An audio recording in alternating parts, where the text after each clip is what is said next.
يرفع الله الذين آمنوا منكم والذين أوتوا العلم درجات.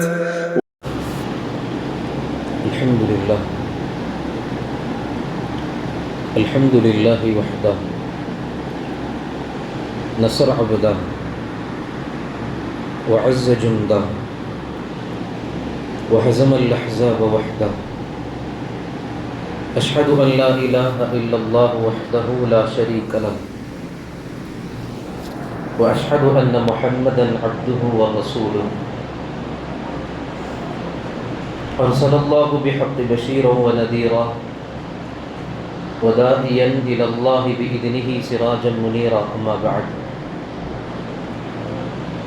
فقد قال الله تعالى في القرآن الكريم الفرقان الحميد بعد أعوذ بالله من الشيطان الرجيم بسم الله الرحمن الرحيم اهدنا الصراط المستقيم صراط الذين أنعمت عليهم غير المغضوب عليهم ولا الضالين آمين. صدق الله العظيم. உலகை படைத்து பரிபாலிக்குகிற எல்லாம் வல்ல அல்லாஹ் ஒருவனுக்கே புகழ் அனைத்தும் உரித்தாகுக. ஒப்பற்ற நாயகம் முக்காலம் போற்றும் முஹம்மது ரசூலுல்லாஹ் ஸல்லல்லாஹு அலைஹி வஸல்லம் அன்னவர்கள் மீதும் அவர்களை அப்படியே பின்பற்றிய சத்திய சஹாபாக்கள், தாபிஈன்கள், தபஅத் தாபிஈன்கள், சுஹதாக்கள், நல்லோர்கள், குறிப்பாக இங்கு வந்திருக்கிற இன்னும் வர இருக்கிற நம் அனைவர்களின் மீதும் அல்லாஹுவின் அன்பும் அருளும் என்றும் என்று நிலவட்டமாக ஆமீன். ஆரம்பமாக மனமார்ந்த சலாத்தினை பதிலை எதிர்பார்த்தவனாக ஆரம்பிக்கிறேன். அஸ்ஸலாமு அலைக்கும் வரஹ்மத்துல்லாஹி வபரகாத்துஹ். அன்புக்கினிய இஸ்லாமிய சொந்தங்களே, நான் தலைப்பை துவங்குவதற்கு முன்னால் சில நபர்களிடம் வருத்தம் தெரிவிக்க ஆசிக்கிறேன். ரபியுல் அவ்வலில் ஒரு தலைப்பு வழங்கப்பட்டது, மார்க்க நிலங்களில் குழந்தைகளை வார்த்தெடுப்போம் என்று. பெருமானார் ஸல்லல்லாஹு அலைஹி வஸல்லமின் புகழாரம் பேசுகிற தொடர் பயானின் தொடர்பில் அதன் வரிசையில் இத்தடைப்பு எனக்கு வழங்கப்பட்டது. ஆனால் அத்தடைப்பை பரிபூர்ணமாக முடிக்க முடியவில்லை, நேரத்தின் காரணத்தால், அல்லாஹுவின் நாட்டத்தால். அதற்கு பின்னால் சில நபர்கள், குறிப்பாக இன்றளவிலும் அந்த தலைப்பை கொஞ்சம் முழுமையாக பேசினா நல்லா இருக்குமே, எந்த அளவுக்குன்னா இன்றைக்கி காலையில் வரைக்கும் கூட ஃபோனில் மெசேஜ் பண்ணி அந்த தலைப்பு பரிபூர்ணப்படுத்தப்படாமல் இருக்கிறது, நீங்கள் பேசுகிறேன்னு சொல்லியிருந்தீங்க பேசலை என்று பல பேர் சொன்னதின் வாயிலாக இன்றைக்கு அல்லாஹ் மீண்டும் வாய்ப்பளித்திருக்கிறான். அசீசியாவில் அல்லாஹ்வினுடைய நாட்டம் ரபியுல் அவ்வலினுடைய முதலாவது வார பயானுக்கு பின்னால் சுமார் 1.5 மாதங்கள் அநேகமாக நெருக்கமாக அல்லாஹ் இப்போதுதான் அந்த நசீபை மீண்டும் தந்திருக்கிறார். அல்லாஹ் கபூல் செய்வானாக. எனவே தடைப்பை தொடங்குவதற்கு முன்னால் அதில் இன்னொரு செய்தியும் இருக்கு. என்னன்னா, கேட்ட 3 பேரில் ஒரு ஆள் கூட இன்னும் வரல. அது இங்கே அற்புதமான செய்தி. அல்லாஹ் பலன் தருவானாக. அன்புக்கினியவர்களே, நான் ஆரம்பத்தில் சொன்னதை போல் தற்போதைய காலத்தில் குழந்தை வளர்ப்பு பெருமானார் ஸல்லல்லாஹு அலைஹி வஸல்லம் இந்த உம்மத்திற்கு செய்த மிக பெரும் புரட்சிகளில் ஒன்று, வருங்கால தலைமுறையின் விதியை இக்கால தலைமுறை நின்று உருவாக்குதல். இது பெருமானார் செய்த புரட்சியில் மிக உன்னதமான, மிக உயர்ந்த புரட்சி. இருண்ட காலங்களுக்கு நடுவில் உதயமான முஹம்மது ரசூலுல்லாஹ் ஸல்லல்லாஹு அலைஹி வஸல்லம் உலகத்தை வெளிச்சமான பாதையில் திருப்புவதற்கு முதலில் கையில் எடுத்தது அடுத்த தலைமுறை. அந்த தலைமுறையின் வளர்ச்சி அது எப்படி இருக்க வேண்டும் என்பதை கட்டம் கட்டமாக, சன்னமாக, சிறுக சிறுக இந்த உம்மத்திற்கு போதித்தார்கள். போதிப்பதோடு நின்று விடாமல் அதே போன்ற கட்டமைப்பில் சமூகத்தை உருவாக்கினார்கள். இது மிகப்பெரிய அற்புதம். அன்பானவர்களே, இந்த கட்டமைப்பின் வளர்ப்பு தான் தற்போதைய காலத்தில் துளைந்து நிற்கிறது இந்த சமூகத்தில். அன்பானவர்களே, நாம் பலமுறை கேட்டிருப்போம், அல்லாஹ் மீண்டும் மீண்டும் மீண்டும் குர்ஆனில் சொல்வது யஹபு லிமன் யஷா, உங்களுக்கு தருகிற செல்வம், குழந்தை செல்வம் உங்களுக்கு தரப்பட்டிருக்கிற செல்வத்திலேயே சிறந்தது, என்புறத்தான அன்பளிப்பு என்று சொல்லுவார். இதை வாய்க்கப்பட்டவர்கள் நசீபுடையவர்கள், என் அன்பளிப்புக்கு உரித்தானவர்கள். இந்த குழந்தைகளை எவ்வாறு வளர்க்க வேண்டும் என்பதை பேசுவதற்கு முன்னால், இந்த மார்க்கம் குழந்தைகளை வளர்க்குவதை என்ன தரத்தில் வைத்திருக்கிறது தெரியுமா? குழந்தைகள் வளர்ப்பு என்பது இந்த மார்க்கத்தில் இபாதத், அது ஒரு வணக்கம். வெறும் வணக்கம் என்று நிறுத்தி விடாமல், இந்த வணக்கத்திற்கு அல்லாஹ் ஒருபடி மேல் போய் வணக்கங்களில் அஅதமுல் இபாதத் என்று சொல்லப்படுகிற உயர்ந்த வணக்கங்களின் சாரம்சத்தில் இதையும் இணைக்கிறார். எப்படி தெரியுமா அன்பானவர்களே? ஒரு மனிதன் அவனுடைய வாழ்வில் அமலுக்கான காலம் சக்கராத்து வரைக்கும், கபரில் கொண்டு போய் வைக்கப்பட்டதற்கு பின்னால் அமல்களின் எல்லா வாசல்களும் பூட்டப்படுகிறது, எல்லா வாசலும் க்ளோஸ்.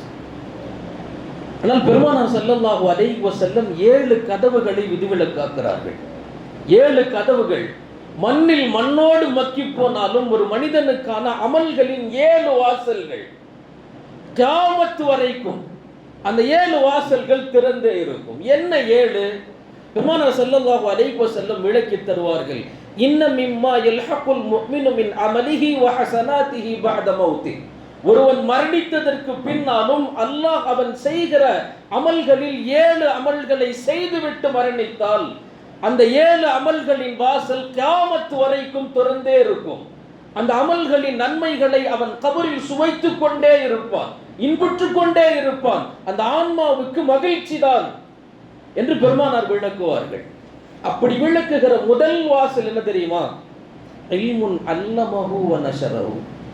இல்மை சரியான முறையிலே பயின்று அதை பிறருக்கு கற்றுக் கொடுத்து தன் வாழ்க்கையில் அமலுக்கான வடிவம் தருவது, கற்று அமல் செய்து பிறருக்கு கற்றுத் தருவது. அந்த இல்மு உலகத்தில் நிலையாக அமல் வடிவில் இருக்கும் காலம் எல்லாம் அவர் கபருக்கு நன்மை வந்து கொண்டே இருக்கும். இது முதலாவது. இரண்டாவது, பெருமானார் ஸல்லல்லாஹு அலைஹி வஸல்லம் சொல்வார்கள், வலதன் சாலிஹன் தரகஹு. சாலிஹான மகனை, சந்ததியை விட்டு செல்வது. அவனை விட்டு போகிற காலமெல்லாம் அவன் உலகத்தில் தொழுகிற, ஓதுகிற, திக்ர் செய்கிற, நன்மைகளில் ஈடுபடுகிற எல்லா நேரங்களின் நன்மையின் ஒரு பங்கும் சரிபாதையும் அவனை உருவாக்கிய தகப்பனுக்கு உண்டு.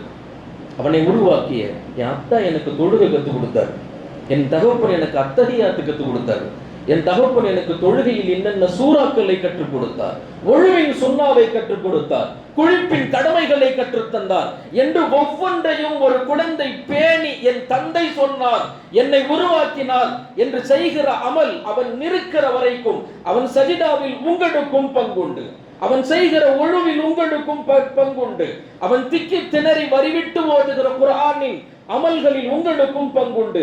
எப்போது என்றால் அவனை இஸ்லாம் சொல்கிற வழியில் வார்த்தெடுத்தால்.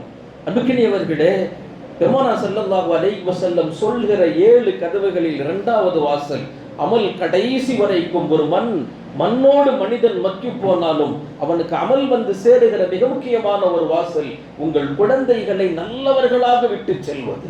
எனவே யோசித்து பாருங்கள், குழந்தை வளர்ப்பை மார்க்கம் எவ்வளவு உயர்ந்த இபாதத்தாக உயர்த்தி வைத்திருக்கிறது, எவ்வளவு உயர்ந்த இபாதத்.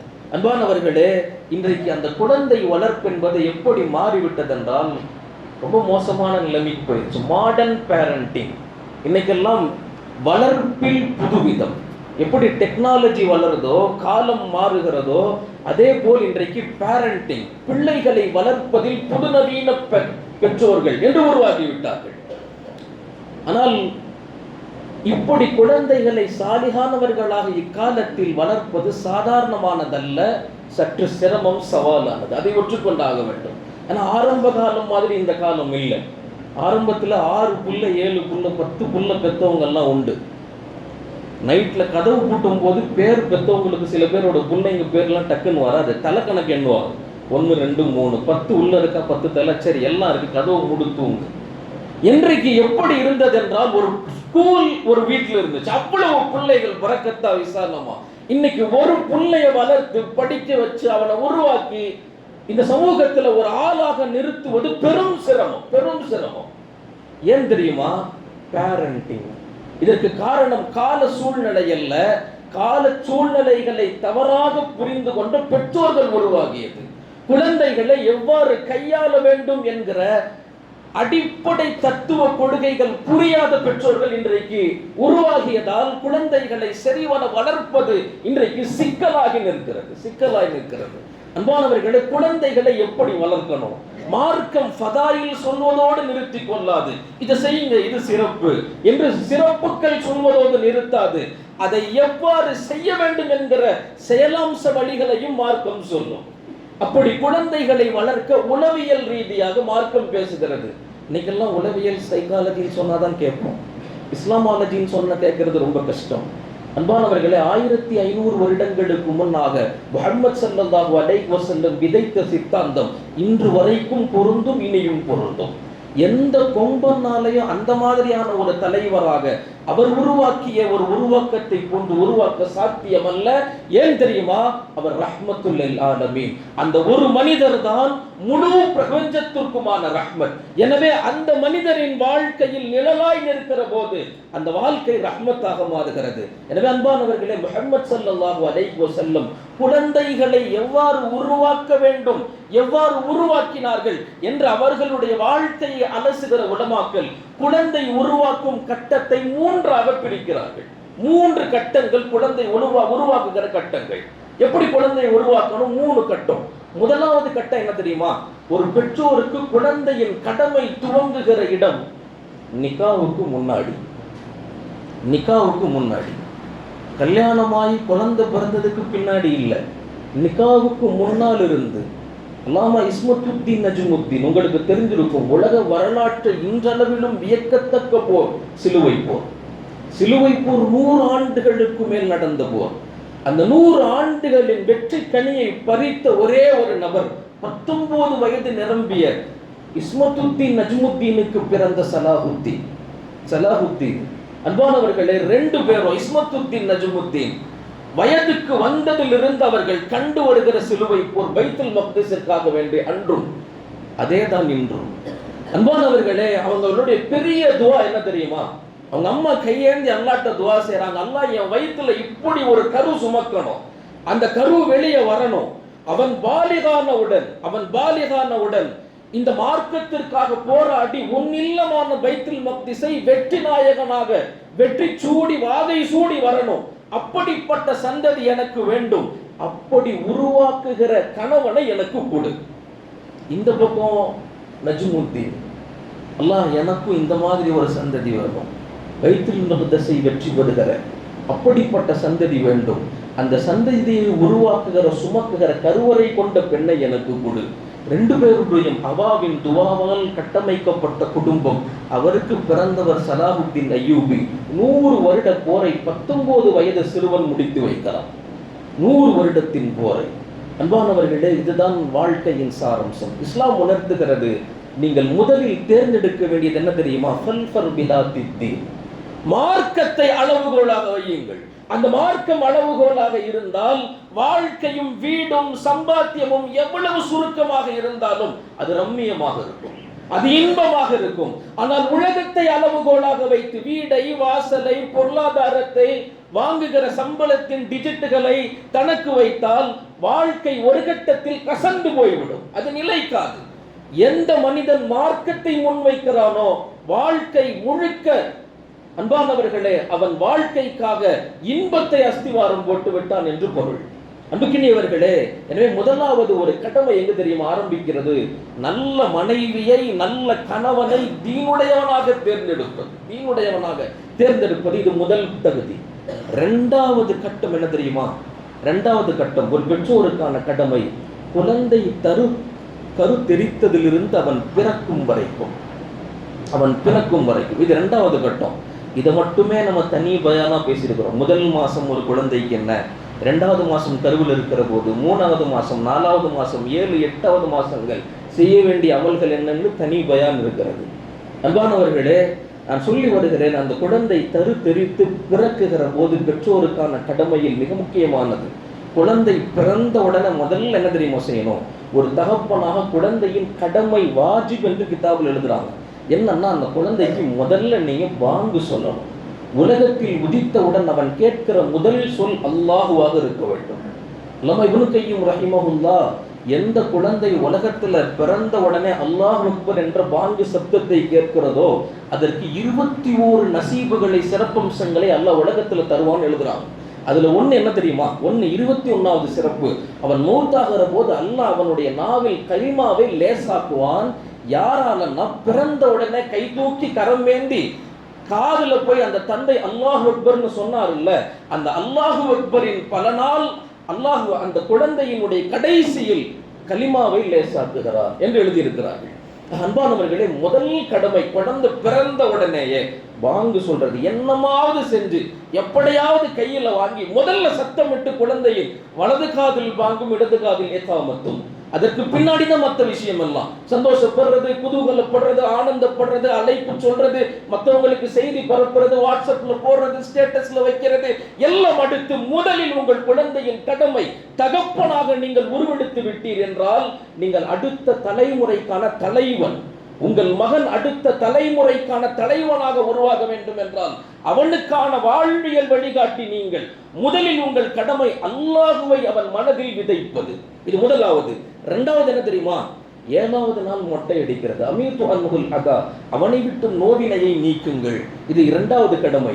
3வது என்ன தெரியுமா? அவனுக்கு அகீகா கொடுப்பது, அகீகா தர்றது. ஆம்பளை பிள்ளையா இருந்தா 2 ஆடு, பொம்பளை பிள்ளையா இருந்தா 1 ஆடு. இன்னைக்கு சமூகம் இதுல ரொம்ப பெரிய அலட்சியம், ரொம்ப பெரிய அலட்சியம். பெருமானாருடைய ஹதீஸ் தெளிவா வருது. உங்கள் குழந்தையின் பாதுகாப்பு அகீகான்னு வருது. குழந்தையின் பாதுகாப்பு. ஈரம் படைத்த குழந்தையின் பிரியம் உள்ள தந்தை முதல்ல அகீகா நிறைவேற்றுவார் என்று அனஸ் ரலியல்லாஹு அன்ஹு பேசுறாங்க.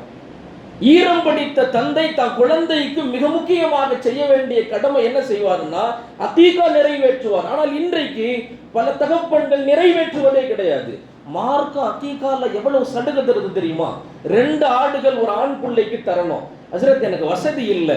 மார்க்கம் அங்கு வந்து பேசும், உனக்கு வசதி இல்லையா? 7வது நாள் பரவாயில்ல, 2 கொடுக்க முடியாட்டி ஆரம்பமாக 1 கொடு உன் மகனுக்காக, பிறகு தள்ளி போய் அடுத்து இன்னொன்று தரலாம். ஆனால் 7வது நாள் கொடுக்க வேண்டியது உன் மகனின் உனக்கு மீதான உரிமை, கடமை என்று மார்க்கம் பேசுகிறது. நல்ல கவனிங்க. மார்க்கம் எந்த இடத்துல எல்லாம் சலுகைன்னு சொல்லுமோ அந்த அமலெல்லாம் ரொம்ப முக்கியமானதுன்னு அர்த்தம். உதாரணமா சொல்லணும்னா தொழுகை. தொழுகை ஊர்ல இருந்தா முக்கியமா இருந்தா 4 ரக்காத் தொழுகணும். லுஹரு, அசரு, இஷாவை. இதுவே சஃபர்ல போயிட்டா, பிரயாணத்துல போயிட்டா நீ சுருக்கி 2வது தொழுகுன்னா என்ன மார்க்கம் சொல்லுதுன்னா, என்ன சூழ்நிலை வந்தாலும் நீ விட்டுவிடக்கூடாது. சலுகைக்கான காரணம் என்ன தெரியுமா? அதன் அவசியத்தை மார்க்கம் உணர்த்துகிறது. இங்க சலுகை ஏன்னா உன் குழந்தையின் பாதுகாப்பது, அதை கட்டாயமாக நீ செய்யணும். 2ல 1. ஆனா நம்மால அங்க காசு இல்லைன்னு சொல்றவரு கொஞ்சம் தள்ளி போனா குழந்தையுடைய ஃபர்ஸ்ட் பர்த்டேவை கொண்டாட்டமா கொண்டாடுவார். ஊருக்கு பிரியாணி, வீட்டுக்கு அழைப்பு, அதுக்கு கேக்கு, ட்ரெஸ். இந்த செலவு முன்னால் போனால் என்ன? அன்பானவர்களே, இதுதான் தற்போதைய மானுட சிந்தனையின் நோய். எங்க கொண்டு போய் மஸ்ரஃப் செலவழித்தல் இருக்கணுமோ அங்க இல்லாததால் பல முசீபத்துகள் பின்னால் வரும், பல முசீபத்துகள். எனவே அன்புக்கினியவர்களே, நான் சொல்லிக் கொண்டு வந்தது 3வது கடமை அகீகா. 4வது கடமை அழகான பெயர் வைப்பது, அழகான பெயர். இதுவும் தனி தலைப்பாக நாம் பேசியிருக்கிறோம். அன்பானவர்களே, இது குழந்தை பிறந்தவுடன். அடுத்து குழந்தை வளரணும், 3வது கட்டம். இந்த கட்டம் தான் மார்க்கத்தில் ரொம்ப முக்கியமான கட்டம். இந்த 3வது கட்டத்துக்குள்ள 3 பிரிவுகள் பிரியும். மொத்தம் 3. இந்த 3வதுல 3 பிரிவு. 1ல இருந்து 3 வயசு வரைக்கும் ஒரு குழந்தை எப்படி வளர்க்கணும், அது தனி ஸ்டேஜ். 2வது 4ல இருந்து 10 வயசு வரைக்கும் ஒரு குழந்தையின் வளர்ப்பு எப்படி இருக்கணும்.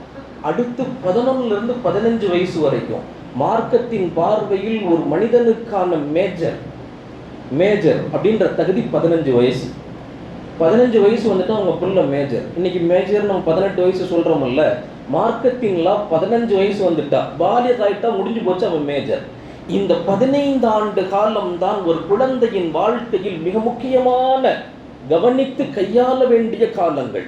இந்த 15 நீங்க பார்த்து கடந்துட்டா அடுத்து வரப்போகிற 75ஓ 80ஓ இந்த உலகத்தின் தலைமையாக உங்கள் பெயர் சொல்லும் மகனாக வளருவார். அதில் எந்த சந்தேகமும் இல்லை. முதலாவது என்ன தெரியுமா? ஃபஸ்ட்டு கட்டம் 1லிருந்து 3 வயசு வரைக்கும் இங்கே நாம் செய்ய வேண்டியது மிக முக்கியமான 2 விஷயங்கள் செய்யணும். 2 விஷயங்கள். முதலாவது என்னென்னா, அன்பானவர்களே, குழந்தைக்கு 1 வயசுலேருந்து 3 வயசு வரைக்கும் செய்ய வேண்டிய முதல் விஷயம் அல்லாஹ் ரசூலை ஊட்டணும். அல்லாஹ் ரசூலை ஊட்டணும். உனக்கு எதுவாக இருந்தாலும் ரப்பு தான், எங்கே போனாலும் ரப்பு தான். உலமாக்கள் இவ்வளவு சொல்லுவாங்க, அம்மா அத்தான்னு சொல்றதுக்கு முன்னாடி அல்லான்னு பிள்ளைக்கு சொல்ல வச்சு வளங்க. எல்லா இடத்திலும் அல்லாஹ், எதுவாக இருந்தாலும் அல்லாஹ். சாப்பிட்டால் அல்லாஹ், குழந்தை நடந்தால் அல்லாஹ், விழுந்தால் அல்லாஹ், பொருளை எடுத்தால் அல்லாஹ் என்று எல்லா இடத்திலும் அல்லாஹுவை சொல்லி, 2வது பெருமானாரின் பிரியத்தை விதைத்து அவனுக்கு ஒவ்வொரு தடவையும் சொல்லணும், அழகுனா ரசூலுல்லாஹ், அற்புதம்னா ரசூலுல்லாஹ், சிரிப்புனா ரசூலுல்லாஹ், உன் கேள்வி ரசூலுல்லாஹ், அந்த கேள்விக்கான பதில் ரசூலுல்லாஹ். 3 ஆண்டு காலம் உங்கள் மனதில், அவனின் மனதில் நீங்க ஃபீட் பண்ண வேண்டிய மிக முக்கியமான விஷயம் 2 தான், அல்லாஹ்வும் ரசூலும். அழகும் ஆடம்பரமும் சிறப்பும் செழிப்பும் அவர்கள் மட்டும்தான். இதை உள்ள திணிச்சு எல்லா கட்டத்திலும் அல்லாஹ் அல்லாஹ்னு வளர்த்தா அந்த குழந்தை எப்படி வளரும் தெரியுமா? எப்படி வளரும் தெரியுமா? நான் ஏற்கனவே உங்களுக்கு சொல்லியிருக்கேன், அல்லாமா குதுபுத்தீன் காக்கி ரஹிமஹுல்லாஹ். குதுபுத்தீன் காக்கி வரலாற்றில் இன்னும் வரைக்கும் ஆதாரங்கள் உண்டு. சின்ன புள்ள, வைராக்கியமான பெற்றோர்களால் உருவாக்கப்படுகிறார். தலை சிறந்த ஷேக் அல்லாமா குதுபுத்தீன் காக்கி. வாழ்க்கை முழுக்க கிதாபுகளோட வாழ்ந்து மரணித்தவர். எப்படி உருவானாரு? அவங்க அம்மாவினுடைய வைராக்கியம். என் புள்ள சின்ன வயசுல பசின்னு அழுதா அவங்க அம்மா சொல்லுவாங்க, போத்தங்க உதவிடுங்க, முசல்லாகிறீங்க, தொழுகுங்க, ரப்பு தான் ராசிக்கு, அல்லாட்ட கையேந்தி கேளுங்க, அல்லாஹ் சாப்பாடு தருவான். நாங்கள்லாம் அப்படித்தான் சாப்பிட்டு வர்றோம், நீயும் கேளு. 1.5 வயசு 2 வயசுக்குள்ள முசல்லா விரிச்சு தொழுதா அந்த வீட்டின் காட்சி எப்படி இருக்கும்? மணக்கன்னால கொஞ்சம் யோசிச்சு பாருங்க. அது தொழும், ஒழுவெடுக்கும், தொடும், கையேந்தும், கேட்கும். வீட்டுக்கு ஓரத்துல ஒரு மாடக்குழி, அன்றைய காலத்துல மின்விளக்குகள் எல்லாம் அல்ல, அந்த மெழுகுவத்தி பத்தி அந்த மாடக்குழியில வைப்பாங்க, அந்த மாதிரி ஒரு குழி. இந்த குழந்தை இங்க தொடும் போது அம்மா வேகமா உள்ள போய் செஞ்சிருக்கிற சாப்பாடை ஒரு சின்ன பிளேட்ல போட்டு அதுல வச்சிருவாங்க. புள்ள தொழுதுட்டு சாப்பாடு எங்கன்னு கேட்கும். நான் தொழுதுட்டேன், துவா செஞ்சுட்டேன். அங்க போய் பாரு, அல்லாஹ் வச்சிருப்பான். போய் பார்ப்பான், குழந்தை எடுத்து சாப்பிடுவான். இதுதான், இப்படித்தான் நடக்குது வாழ்க்கையின் ஓட்டம். ஒரு நாள் எங்கேயோ வெளியே போயிட்டு வர்றாங்க. அல்லாமா குதுபுத்தீன் காக்கியினுடைய வரலாற்றில் வருகிறது. வருகிறார்கள், தாமதம் ஆயிடுச்சு. அம்மாவுக்கு ரொம்ப பயம், புள்ள வருவானே, வந்தா பசியோடு இருப்பானே, அவன் வந்தால் என்ன செய்வான்? இத்தனை நாட்களாக ரிஸ்க் அல்லாஹ் தான் தருகிறான் என்று ஊட்டி ஊட்டி சொல்லி வளர்த்துட்டோம். அவன் வருவான், ஒழுவெடுப்பான், முசல்லா விரிப்பான், தொழுவான், கேட்பான், மாடக்குடியை போய் பார்ப்பான். சாப்பாடு இல்லைன்னா என் பிள்ளையின் ஈமான் உடைஞ்சு போயிடும். விரட்டு ஓடி வருகிறார்கள். வீட்டுக்கு வந்தா அல்லாமா குதுபுத்தீன் காக்கி படுத்து தூங்கிட்டு இருக்கிறாங்க. அவங்க அத்தா சொன்னாங்க, எழுப்பாத, நீ போய் செய், புள்ள களைப்புல தூங்கியிருப்பான், நீ என்ன செய், சாப்பாடு செஞ்சு அங்கே வச்சுட்டு நான் எழுப்புறேன். செஞ்சு முடிச்சுட்டு அத்தா எழுப்புனாரு, புள்ள எந்திரிச்சாரு. தங்கம் தூங்கிட்டீங்களா, போய் ஒழுவெழுத்து தொழுதுட்டு சாப்பிடுங்க சீக்கிரம். இதுதான் நான் சாப்பிட்டேன். அல்லாமா குதுபுத்தீன் பேசிய வார்த்தை இன்னமும் கிதாபுகள் இருக்கு. இதுவரைக்கும் நான் சாப்பிடாத அளவுக்கான மிக அறுசுவையான உணவை சாப்பிட்டேன், இதுவரைக்கும் அப்படி சாப்பிட்டதில்லை, அது போன்ற உணவை சாப்பிட்டேன். மெய் சிலுத்த தந்தை கேட்டார், எப்படிப்பா சாப்பிட்ட? அதே வளமைதான், நான் வந்தேன், ஒழுவெடுத்தேன், தொழுதேன், கேட்டேன், மாடக்குழியில் பார்த்தேன், சாப்பாடு இருந்தது, சாப்பிட்டேன், தூங்கிட்டேன். அசந்து போயிட்டாங்க. யார் உணவளித்தால்? இதுவரைக்கும் ராசிக்கு ராசிக்கு ராசிக்குன்னு சொன்னாங்கல்ல, அந்த ராசிக் வானத்தை கிழித்து உணவளித்தார். உலமாக்கள் இந்த வரலாறை சொல்லிட்டு சொல்லுவாங்க, ஹஜ்ரத் ஈசா அலைஹிஸ்ஸலாம் கேட்டாங்க, நல்ல மாயிதாவை மேல இருந்து இறக்குனா, இங்கு ஒரு குழந்தை உம்மத்தை முஹம்மதியாவில் உருவாகிறது, அது அல்லாஹ் அல்லான்னு உருவானா அந்த குழந்தை கையேந்தினாலும் அல்லாஹ் உணவை மேலிருந்து இறக்குவான். இப்படி தரமான சந்ததிகளாக உருவாக்க முடியும். உருவாக்கினார்கள்.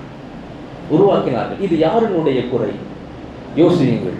அன்புக்கினியவர்களே, உங்க கண்ணு முன்னாடி, பிள்ளைக்கு முன்னாடி நீங்க போனை தள்ள, ஷார்ட்ஸை தள்ள, வீடியோவுக்கு சிரிக்க, அதுக்கு லைக்ஸ் போட, கமெண்ட் போட, உங்க பிள்ளைங்க போனை எப்படி ஆசைப்படாம இருக்கும்? என் புள்ள போனோடே தான் இருக்கான் அப்படின்னா நீங்க என்னைக்கு அவனோட இருந்திருக்கிறீங்க? எனவே நான் சொல்லி கொண்டு வந்தது அல்லாஹ்னு வளர்க்கணும். எப்படி அல்லாஹ்வை சொல்லணும்? இதுதான் 2வது, கதையா சொல்லணும். குழந்தைகளுக்கு கதையா சொல்லணும். ஆரம்பத்துல இந்த பரக்கத் பெரியவர்கள்ட்ட இருந்துச்சு. வீட்டில் இருந்த தாதா தாதி இவங்கெல்லாம் பிள்ளைங்களை உட்கார வச்சு கதைகள் சொல்லுவாங்க. அல்லாஹ்வை பற்றி, ரசூலை பற்றி எங்களுக்கு இன்னும் ஞாபகம் இருக்கிறது. எங்களை உருவாக்கியது இன்றைக்கும் அல்ஹம்துலில்லாஹ் நாங்கள் சொல்கிறோம். நாங்கள் 4 வயசுல அற்புதம் என்னன்னா, பெரும் பெரும் அவுலியாக்களுடைய வரலாறுகள் எங்களுக்கு தெரியும். எங்களுக்கு யார் சொல்லிக் கொடுத்தா? எங்களுடைய தாதா தாதிகள் உட்கார்ந்து பாடம் நடத்தியது. சாப்பிடும்போது அவ்வளவு ரசனையா சொல்லி சொல்லி சொல்லி வளர்த்த ஒரு சந்ததி நாங்கள் பார்த்தோம். ஆனால் இன்றைக்கு காலத்தினுடைய முசீபத் அப்படிப்பட்ட வாய்ப்பு இல்லை, சூழல்கள் இல்லை. எனவே அன்பானவர்களே, உங்க குழந்தைக்கு 1லிருந்து 3 வரைக்கும் தர வேண்டியது மிக முக்கியமான ஒரு விஷயம் என்னன்னா, 2 விஷயங்கள். அல்லாஹ், ரசூல் அதை கதை வடிவில் ரசனையோடு பிள்ளைகளுக்கு தரணும். இதை பெரியவங்களால மட்டும்தான் தர முடியும். இன்னைக்கு ஆஃபீஸ் டென்ஷன்ல விடிஞ்சா போதும் இருட்டுனா போதும் பிள்ளைங்களுக்கு நடுவில் ஓடிக்கிட்டு இருக்க பெற்றோர்களால் தர முடியாது. வாழ்க்கையை அனுபவித்து கடந்து வந்த பெரியவர்களால் மட்டுமே தர முடியும். இது முதல் செய்தி. 2வது, குழந்தையின் 4லிருந்து 10 வயசு வரைக்கும் இருக்கிற காலம். 4லிருந்து 10 வயசு, இங்கே 5 விஷயம் தரணும். 5 விஷயம். இன்னைக்கு உளவியல் முதற்கொண்டு எல்லாம் சொல்லுகிறது இந்த 4 வயசுலேருந்து அவன் சொல்கிறான் 18 16 வயசுன்றது. ஆனால் மார்க்கம் சொல்லுகிறது 4லிருந்து 10 வயசு இருக்குது. இந்த இடைப்பட்ட காலம் உங்கள் குழந்தையின் மிக முக்கியமான காலம். அது என்ன காலம்னா, பர்சனாலிட்டி டெவலப்மெண்ட். ஒரு குழந்தை நான் யாரும் உணர்கிற நேரம். ஓ, என் வீடு இப்படி தான், நான் இப்படி தான் வாழணும், இப்படி தான் நான் சாப்பிடணும், இதையெல்லாம் தான் நான் சாப்பிடணும், எங்கள் அத்தா இப்போ தான் வருவார், எங்கள் குடும்பத்தின் வாழ்க்கை அம்சம் இப்படித்தான், நானும் இப்படித்தான் என்று கிரகிக்கிற தருணம் 4 முதல் 10 வயசு வரைக்கும். இந்த 10 வயசு வரைக்கும் நீங்க தர வேண்டிய இந்த 6 வருஷம் 7 வருஷத்தின் பாடம் 5 பாடங்கள் தரணும். முதலாவது பாடம் என்ன தெரியுமா? முதல்ல உங்களுக்கு குழந்தைகளுக்கு தர வேண்டியது ஒழுக்கத்தை தரணும். பெருமானார் ஸல்லல்லாஹு அலைஹி வஸல்லம் உடைய ஹதீஸ்கள் எக்கச்சக்கம். குழந்தைகள்கிட்ட பக்கத்துல உட்கார்ந்தாலே அழகா ஒழுக்கமான விஷயங்களை சொல்லி தருவாங்க. ஒரு வீட்டுக்கு பெருமானார் விருந்துக்கு போயிருந்தாங்க. பக்கத்துல ஒரு சின்ன பையன், அநேகமாக ரிவாயத்தின் கணிச கணக்கின்படி 4 வயசு நிரம்பி இருக்கலாம். சின்ன பையன் 3லிருந்து 4 வயசு. பெருமானார் பக்கத்து தட்டில் உட்காந்து விளையாண்டு சாப்பிட்டு இருக்காரு. அவருடைய பேர் என்னன்னா அம்ரு இப்னு அபீ ஸலமா. சின்ன குழந்தை பெருமானாரின் பக்கத்துல. ஏன்னா குழந்தை என்ன செய்யும்? அங்கிட்டு கை இங்கு கை, இப்படி. பெருமானார் அந்த குழந்தையை கிட்ட அரவணைச்சு உட்கார வச்சு சொன்னாங்க, இப்னி, என் மகனே, அவ்வலன் சம்மில்லா, முதல்ல பிஸ்மில்லா சொல்லுங்க. அந்த குழந்தை பிஸ்மில்லா சொல்லுச்சு. 2வது சொன்னாங்க, புல் பி யமீனிக், குழந்தை வலது கையால் சாப்பிடணும், இடது கையை பயன்படுத்தக்கூடாது. அந்த குழந்தை இடது கையால் எடுத்து சாப்பிடுச்சு. 3வது சொன்னாங்க, புல் மிம்மா எலீக், உன்கிட்ட என்ன இருக்குதோ அதை எடுத்து சாப்பிடு, உன்கிட்ட இருக்கிறத எடுத்து சாப்பிடு. அந்த குழந்தை கிட்ட இருக்கிறத எடுத்து சாப்பிடுச்சு. எவ்வளவு பெரிய அற்புத உதாரணம் பாருங்கள். விளக்கி தருகிறார்கள் உங்கள் குழந்தைகளுக்கு என்ன தர வேண்டும். பெரும் தலைவர் தான், ஆனா உட்கார வச்சு சொல்லி தருகிற பாடம் அன்றிலிருந்து அதற்கு மௌத்தாகிற வரைக்கும் சாப்பாட்டில் அவன் தவறு செய்ததில்லை என்று அன்பானவர்களே பேசுகிறார் அம்ரு இப்னு அபீ ஸலமா. அவரின் தந்தை, அம்ருனுடைய தந்தை அபூ ஸலமா இந்த ரிவாயத்தை அறிவிக்கிறார். என் குழந்தை அதிலிருந்து தப்பு செய்யவே இல்லை சாப்பிட்றப்போ. அப்போ குழந்தைகளுக்கு ஒழுக்கத்தை கற்பித்து தருதல். முதல்ல என்ன தெரியுமா, ஒரு சஹாபி பெருமானார்ட்ட வந்தார். எல்லாரும் ஒன்னா உட்காந்து சாப்பிடுற பழக்கம் வரணும் வீட்டில். இன்னைக்கெல்லாம் அத்தா ஒரு ரூம், அத்தாவுக்கு ஒரு டைம், அம்மாவுக்கு ஒரு டைம், குழந்தைகளுக்கு ஒரு டைம். இவன் அவன் ரூம்ல தான் சாப்பிடுவான், இவர் ஹாலில் தான் சாப்பிடுவாரு, ஒரு டைனிங் இல்லை. எல்லாரும் குடும்ப சதிதமாக இப்படி சாப்பிடுவது வீட்டில் பரக்கத் என்றார்கள் முஹம்மது ரசூலுல்லாஹ் ஸல்லல்லாஹு அலைஹி வஸல்லம். புகாரியில் ஒரு ஹதீஸ் வரும். ஒரு சஹாபி ரொம்ப கவலையான முகத்தோடு வீட்டுக்கு வருவார். வர்ற பெருமானார் அவங்க வீட்டு வாசல்ல பிடிச்சி வச்சு கேட்பாங்க, ஏன்பா இவ்வளோ கவலையா இருக்க? ரசூலுல்லாஹ், நான் நிறைய சம்பாதிக்கிறேன், பரக்கத்தே இல்லை வீட்டில். அப்போ பெருமானார் சொன்ன ஒரே ஒரு விஷயம் தான், குலு ஜமீஅன் வலா தஃபர்ரகு, எல்லாரும் ஒண்ணா உட்கார்ந்து சாப்பிடுங்க, பிரிஞ்சு சாப்பிடாதீங்க, அது பரக்கத்துன்றாங்க. இன்னைக்கு அந்த பரக்கத் பல வீடுகளில் துளைந்து போய்விட்டது. எனவே தான் அன்பானவர்களே, வீட்டுக்கு வர வேண்டிய முழுமையான பரக்கத் வருவதில்லை. குறிப்பாக இந்த இடங்களில் உங்கள் குழந்தைகளுக்கு உறவினர்களை பேணுதல், அவங்க விஷயத்துல ஒழுக்கத்தை இந்த தலைமுறைக்கு அதிகமா சொல்லித் தரணும். இந்த காலத்தினுடைய மிக மோசமான கல்ச்சர் என்ன தெரியுமா? உறவினர்கள்னால எதிரிகள் தான். அத்தானால, பெருத்தானா, செச்சானா, எல்லானாலும் எதிரிகள் தான். இவங்க எதிரிகள், உனக்கு நல்லது செய்ய மாட்டாங்க, கெட்டதுதான் நினைப்பாங்க, அவங்க அப்படி இவங்க இப்படி என்று சொல்லி உங்கள் குடும்பத்தை, உங்கள் குழந்தையை குடும்பத்தை விட்டு பிரிச்சுட்டீங்க. பிரிச்ச புள்ள எங்க போவான்? தெருவில் போறவங்களோட சுத்துவோம். அங்க சுத்தினா மட்டும் என்ன கிடைக்கும்? இன்னைக்கு பல வாலிபர்கள் தடம் புரர்களார்கள் நண்பர்கள் என்ற வரிசையில் என்றால் அதற்கு மிக முக்கியமான காரணம், உன் அத்தா சரியில்லை, உன் பெரியத்தா சரியில்லை, உன் செச்சா சரியில்லை, அவன்கிட்ட போகாத, இவன் வீட்டுக்கு போகாத என்று குடும்பங்களுக்கு மத்தியில் நீங்கள் சொல்லி உங்கள் குழந்தைகளுக்கு வெறுப்பை உண்டாக்கியதால் ஒரு கட்டம் வளர்ந்து வரும் போது சொன்ன அம்மாவும் சரியில்லை, அத்தாவும் சரியில்லை, அவங்கள விட்டுட்டு போயிடலாம் இல்லையா? இது யதார்த்தம். அன்பானவர்களே, யோசியுங்கள், யோசித்து பாருங்கள். குழந்தைகளுக்கு என்ன தரணும்? ஒரு வீட்டுக்கு மாமா சாப்பிட வந்தாங்க, சாப்பிட்றது விருந்து, எல்லாம் சாப்பாடுலாம் ரெடி. அவங்க அம்மா உள்ளன்னு அந்த பையன்கிட்ட சொன்னாங்க, போய் மாமாவை சாப்பிட கூப்பிட்டு வாப்பா. அவன் வெளியே வந்து, மாமா சாப்பிடவா, சாப்பாடு ரெடி ஆகிடுச்சு அப்படின்றான். அவங்க அம்மா வேகமாக வந்து காதை பிடிச்சி, மாமாவை மரியாதை இல்லாமல் பேசக்கூடாது, மரியாதையாக போய் சாப்பிட கூட்டிகிட்டு வந்தான். அவன் திருப்பி வெளியே போய், மரியாதையாக சொல்கிறேன், சாப்பிட வந்துரு, அம்மா சொல்லி விட்டாங்க. ஏனென்றால் இன்னைக்கு வளர்ப்பு அப்படி மாறிவிட்டது. குழந்தை குறை சொல்லி பிரயோஜனம் இல்லை. இன்னைக்கு பல பெற்றோர்கள் இந்த கலாச்சாரத்தினுடைய மிகப்பெரிய முசீபத்து என்ன தெரியுமா? கணவன் மனைவி குழந்தைக்கு முன்னாடியே இந்த அம்மா அவரை வாடான்றது, அவர் இந்த அம்மாவை போடின்றது. இது எல்லா வீட்லயும் இருக்குதானே. இதை பார்த்து வளர்ற புள்ள வெளியே இருக்கிறவனை எப்படி மரியாதையா வாங்கன்னு கூப்பிடுவான்? எப்படி கூப்பிடுவான்? அன்பானவர்களே, ஒழுக்கத்தை கற்பிக்க வேண்டிய இடம் உங்கள் 4 சுவரான வீடு, அதில் உஸ்தாதுகளான பெற்றோர்கள். உங்க குழந்தை உங்கள்கிட்ட இருந்து என்ன படிக்கிறானோ அதுதான் வெளியே வரும். சமூகம் கெட்டு விட்டது, சமூகம் நாசமாகி விட்டது, வாலிப சமூகம் இப்படி போய்விட்டது என்றால் உங்களை உங்கள் பெற்றோர்கள் வளர்த்ததை போல் இன்றைய பெற்றோர்கள் குழந்தைகளை வளர்ப்பதில்லை. ஒரு வார்த்தை போட்டுறாங்க, ரொம்ப தப்பான வார்த்தை. எங்க அக்கா எங்களை எப்படி வளர்த்தாரு தெரியுமா? அந்த மாதிரிலாம் என் பிள்ளைய நான் வளர்க்கல, நான் ஃப்ரீடம் தர்றேன். இதுதான் முசீபத்திற்கான மிக முக்கியமான தலைவாசல். எனவே அன்பானவர்களை, நான் சொல்லிக் கொண்டு வந்தது, உங்கள் குழந்தைகளுக்கு நீங்கள் முதலில் தர வேண்டிய 4வது வயசுல நீங்க தர வேண்டிய மிக முக்கியமான முதல் விஷயம் என்னன்னா, ஒழுக்கத்தை தரணும்.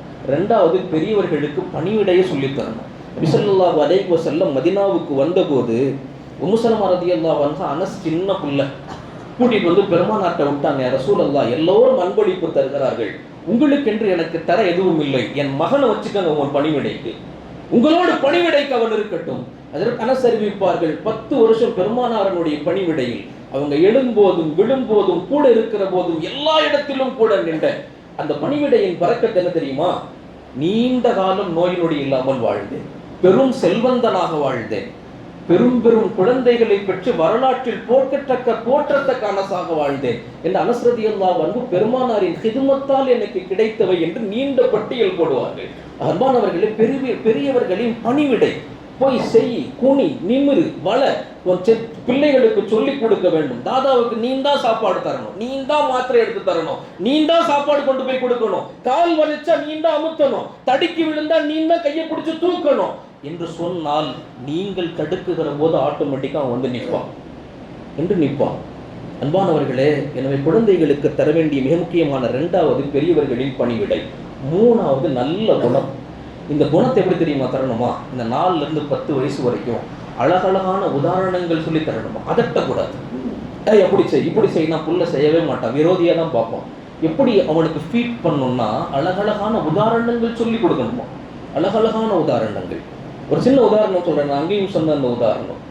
ஒரு அரசர், இன்னைக்கு பிள்ளைங்கள்ட்ட பல பேர்கிட்ட இருக்கிற குணம் என்னன்னா பிடிவாதம். எனக்கு இது வேணும்னா வேணும், அதை பார்த்துட்டா எனக்கு அது வேணும். இந்த குணம் ரொம்ப மோசமான குணம், ரொம்ப மோசமான குணம். ஒரு அரசர் இருந்தாலும் அந்த அரசருக்கு என்னன்னா, உலகத்தில் இருக்கக்கூடிய பெஸ்ட் நம்ம கிட்ட தான் இருக்கணும். அவருடைய வழக்கம் என்னன்னா, வருஷத்துக்கு ஒரு முறை குதிரை பந்தயம் வைப்பார். குதிரை பந்தயம் அப்படி வைக்கும் போது எல்லா வருஷமும் அரசருடைய குதிரை தான் ஜெயிக்கும். அதில் அவருக்கு ஒரு பெருமை.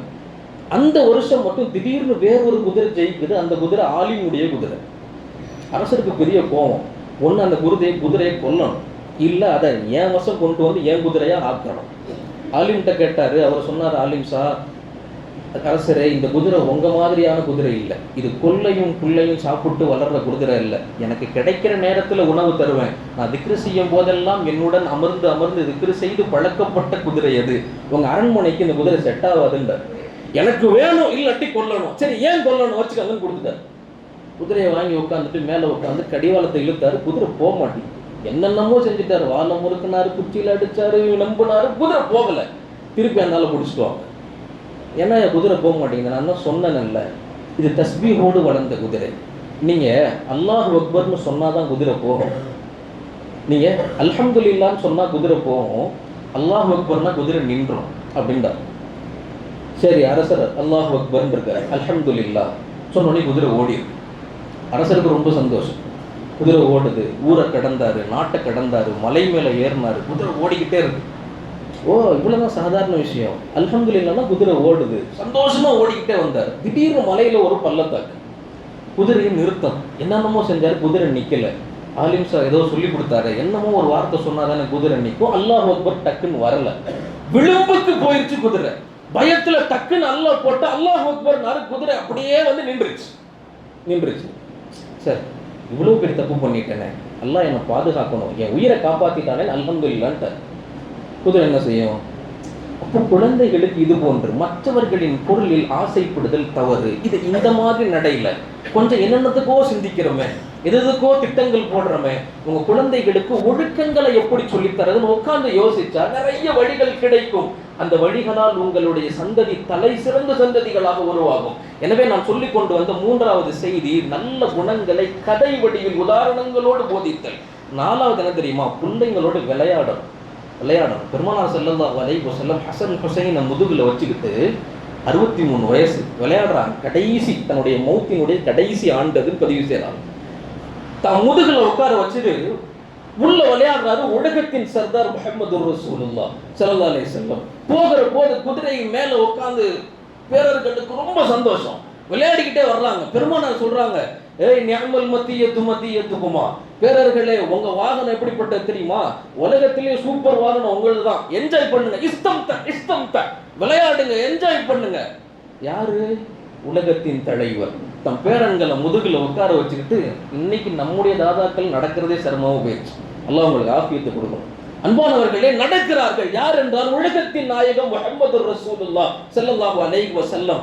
அப்படி விளையாடி பழகிய குடும்பத்துக்குள்ளேயே ஒன்று சேர்ந்து உருவெடுத்த குழந்தைகளால் குடும்பத்தை விட்டு எந்த காலத்திலையும் பிரிஞ்சே போக முடியாது. தவறான பழக்கங்களோடு எந்த காலத்திலையும் சேரவே முடியாது. எனவே பெருமானார் போதிக்கிறார்கள், நீங்கள் தர வேண்டிய மிக முக்கியமான விஷயம் விளையாடுவது. 5வது நிறைவுக்கு வருகிறேன். 5வது உங்கள் குழந்தைக்கு நீங்கள் தர வேண்டியது என்ன தெரியுமா? இந்த வயசுல குர்ஆனை மனப்பாடம் பண்ண தரணும். இன்னைக்கு வாழ்க்கையின் தெளிவான உதாரணம் என்னன்னா, எங்கெங்கேயோ போய் எக்ஸ்ப்ளோர் பண்றீங்கல்ல, அதிராமப்பட்டினத்துக்கு போகணும்.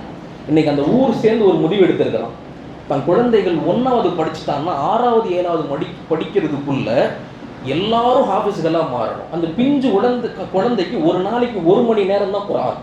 5லிருந்து 6 ஆயத்து தான் ஒரு நாளைக்கு. 5 வருஷம் 6 வருஷம் மனப்பாடம் பண்றான். 10வது வயசுல நிற்கும் போது இமாமாக நிற்கிறான். சென்ற ஆண்டு மட்டும் 70 குழந்தைகள் 7வது 8வது படிக்கிற 70 ஹாஃபிஸ்களை வெறும் 1 மணி நேர பாடத்திட்டத்தின் கீழ் உருவாக்கி இருக்கிறார்கள் ஹாஃபிஸ்களாக. எப்படி இது சாத்தியமானது? அன்பானவர்களே, பெற்றோர்களை முதல்ல நாங்கள் உணர வச்சோம், உங்க பிள்ளைங்களுக்கு என்ன தரணும்னு சொல்லி. அப்புறமா தான் நாங்கள் திட்டமிட்டோம். எனவே அன்பானவர்களே, பெற்றோர்கள் நீங்கள் கவனிக்க வேண்டும் உங்கள் குழந்தைகளுக்கு தர வேண்டிய மிக முக்கியமான கல்வி. எனவே தான் நம்ம ஷாஃபி ரஹிமஹுல்லாஹ் 7 வயசுல ஹாஃபிஸ். எப்படி சாத்தியமானது? 3 வயசுல ஆரம்பிக்கிறாங்க குர்ஆன். இப்படி ஆரம்பித்தால் 10 வயது நிரம்புகிற போது நம்முடைய ஒவ்வொரு தெருவின் எல்லா வீடுகளிலும் ஒரு ஹாஃபிதின் குரல் கேட்குமா? கேட்காது, தாராளமாக கேட்கும். அல்லாஹ் பாதுகாக்க வேண்டும். அன்பானவர்களே, இந்த 5ஐ தர வேண்டும். நிறைவாக உங்கள் குழந்தையின் 11லிருந்து 15 வயசு, இந்த வயசுல நீங்க என்ன தரணும்? நான் சுருக்கமாக சொல்கிறேன். இந்த வயசுல நீங்க 3 விஷயத்தை தரணும். முதல் விஷயம், அல்லாஹுவின் சட்டங்களை போதிக்க ஆரம்பிக்கும். எத்தனை தந்தைமார்கள் தன் குழந்தைகளுக்கு குளிப்பு கடமையின் சட்டம் சொல்லி கொடுத்துருக்கீங்க? எத்தனை பேருக்கு தெரியும்? பல குழந்தைகள் மக்தபுக்கு வர்றவங்களுக்கு தெரியவே இல்லை. அவன் 10வது படிக்கிறான், 11வது படிக்கிறான், எப்படி குளிக்கணும்னு எனக்கு தெரியாதுங்க. மறைவிடத்தில் இருக்கும் மறைமுக முடிகளை எப்படி களைவது என்று எனக்கு தெரியாது. எத்தனை தந்தை சொல்லி கொடுத்திருக்கிறீங்க? ஆனால் பெருமானார் விளக்குகிறார்கள். புகாரி முஸ்லிம்ல ஹதீஸ் வருது. நான் யார் தெரியுமா உங்களுக்கு? நான் உங்களுக்கு தந்தை போன்றவன். இன்னமா அனலக்கும் பிமன்சிலத்தில் வலதி உஅல்லிமுக்கும், உங்களுக்கு நான் தந்தையின் ஸ்தானம், எனவே கற்றுத் தருகிறேன். கற்றுக் கொடுக்கிறார்கள். என்ன தெரியுமா? இதா அத்தா அஹதுகுமுல் காயித், உங்களில் ஒருவர் மலம் கழிக்க வந்தால் ஃபலா யஸ்தக்பில் வலா யஸ்தத்பிர், நீங்கள் கிப்லாவை முன்னோக்கமும் வேண்டாம் கிப்லாவை பின்னோக்கமும் வேண்டாம், 3 கற்களால் சுத்தம் செய்யுங்கள். வாய்ப்பு இருந்தால் தண்ணீரை கொண்டு சுத்தம் செய்யுங்கள் என்று மலம் ஜலம் கழிக்கும் விஷயத்தை பெருமானார் உங்களுக்கு நான் தந்தையின் ஸ்தானம் என்று போதிக்கிறார்கள். இதற்கு கீழ் முஃபஸ்ஸிரீன்கள் தகவல் தருவார்கள். ஒரு தந்தை என்பவன் குழந்தைக்கான கழுவுவதிலிருந்து அவன் உச்சத்திற்கு போகிற வரைக்கும் எல்லாவற்றையும் சொல்லித் தரும் அளவுக்கான தகுதி படைத்தவனாக இருக்க வேண்டும். அப்படி இருந்தால் குழந்தையின் வளர்ச்சியை எந்த கொம்பனாலையும் தடுக்க முடியாது. அன்பானவர்களே, ஆபீஸ், சம்பாத்தியம், வீடு, வாசல் என்ற கடிவாளத்தை கழட்டி வச்சுட்டு மார்க்கம் என்ற பார்வையில் பாருங்கள், உலகம் அற்பமாக தெரியும். குழந்தைகளுக்கு எப்பயுமே சட்டங்களை சொல்லித் தரும்போது, மார்க்கத்தை சொல்லித் தரும்போது நிறைவாக ஒன்று சொல்லி முடிக்கிறது. குழந்தைகளுக்கு மார்க்கத்தை சொல்லித் தரும்போது ரஹ்மத்தா சொல்லித் தரணுமா. அல்லாஹ் குர்ஆனில் அப்படித்தான் ஆரம்பிக்கிறான். அர் ரஹ்மான் அல்லமல் குர்ஆன். அல்லாஹ் உங்களுக்கு ரஹ்மானாக இருந்து குர்ஆனை கற்றுத்தருகிறான். கற்றுத்தரும் போது அல்லாஹ்வுடைய ரஹ்மத்தை சொல்லி கொடுக்கணும். எல்லா அமல்களுக்கும் அதுதான் அஸ்திவாரம். நீங்கள் அல்லாஹ்வுடைய ரஹ்மத்தை புரிஞ்சிட்டீங்கன்னு வச்சுக்கோங்களேன், உங்கள் தொழுகை இன்பமாயிரும், உங்கள் குர்ஆன் ஓதுறது இன்பமாயிரும். அல்லாஹுவின் ரஹ்மத் எவ்வளவு எவ்வளவு எவ்வளவு விசாலம்னா வரையறுக்கவே முடியாத அளவுக்கு விசாலம். நீங்கள் கொஞ்சம் மனசில் கை வச்சு சொல்லுங்கள், இத்தனை வருஷம் தொழுதுருப்போம், அதில் எந்த தொழுகை 100% பர்ஃபெக்டாக நான் தொழுதுருக்கிறேன் நான் முதற்கொண்டு சொல்லவே முடியாது. ஆனால் தொழுக வருகிறோம். அல்லாஹ் எப்படி பார்க்கிறான் தெரியுமா நம்மளை? ஒரு சின்ன உதாரணம் சொல்லி இந்த வீட்டுக்கு வருகிறேன். ஒரு அம்மா வீட்டில் ரொட்டி சுட்டுக்கிட்டு இருப்பாங்க. சின்ன புள்ள, பொம்பளை புள்ள.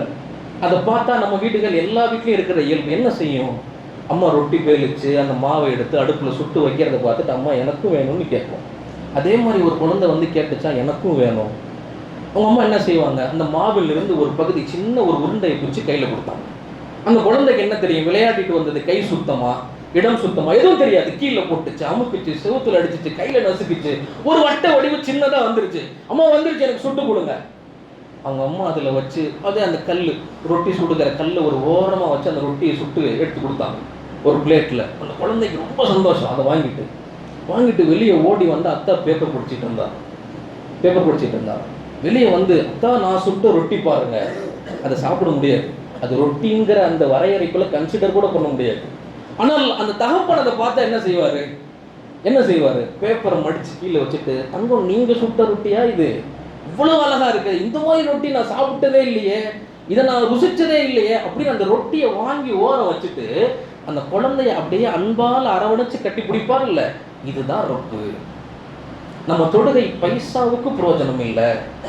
ஆனால் நீ எனக்காக வந்துட்டே அடியானே, நீ வா, உன் தொடுகை தூக்கி ஓரமா வை, எனக்காக வந்து நின்று அல்லாஹ் அக்பர் என்றாய் அல்லவா, என் ரஹ்மத்தால் உன்னை கட்டிக் கொள்கிறேன். அந்த அன்பு நிறைந்த தகப்பனின் ரஹ்மத்தை விட 100 மடங்கு 1000 மடங்கு என் ரப்பின் ரஹ்மத் விசாலமானது. இந்த ரஹ்மத்தை உங்க பிள்ளைங்களுக்கு சொல்லி கொடுத்தா நம் வாழ்க்கை ரஹ்மத்தாகும், அவர்கள் வாழ்க்கை ரஹ்மத்தாகும். எனவே உங்கள் குழந்தைகளுக்கு சொல்லித்தர வேண்டிய சட்டங்களில் மிக முக்கியம் ரப்பு ரஹ்மான், இதை சொல்லித் தரணும். இரண்டாவது மிக முக்கியமான விஷயம், உங்களுடைய அனுபவங்களை சொல்லிக் கொடுங்க. இப்படி வளர்கிற குழந்தை இன்ஷா அல்லாஹ் தலைமுறை போற்றுகிற குழந்தையாக அல்லாஹ் உருவாக்குவான். அல்லாஹ் அப்படிப்பட்ட உருவாக்குகிற ஆற்றலை நமக்கு தருவானாக. நம்முடைய சந்ததிகளை அல்லாஹ் கபூல் செய்வானாக. நம்மை அல்லாஹ் கபூல் செய்வானாக. அல்லாஹ் நம்முடைய எண்ணங்களை விசாலமாக்குவானாக. நம்ம குழந்தைகளின் வாழ்க்கைகளை அல்லாஹ் செழிப்பானதாக சிறப்பானதாக அருள் புரிவானாக என்று கூறி நிறைவு செய்கிறேன். வ ஆகிரு தஅவானா அல்ஹம்துலில்லாஹி ரப்பில் ஆலமீன். அஸ்ஸலாமு அலைக்கும் வரஹ்மத்துல்லாஹி வபரகாத்துஹு.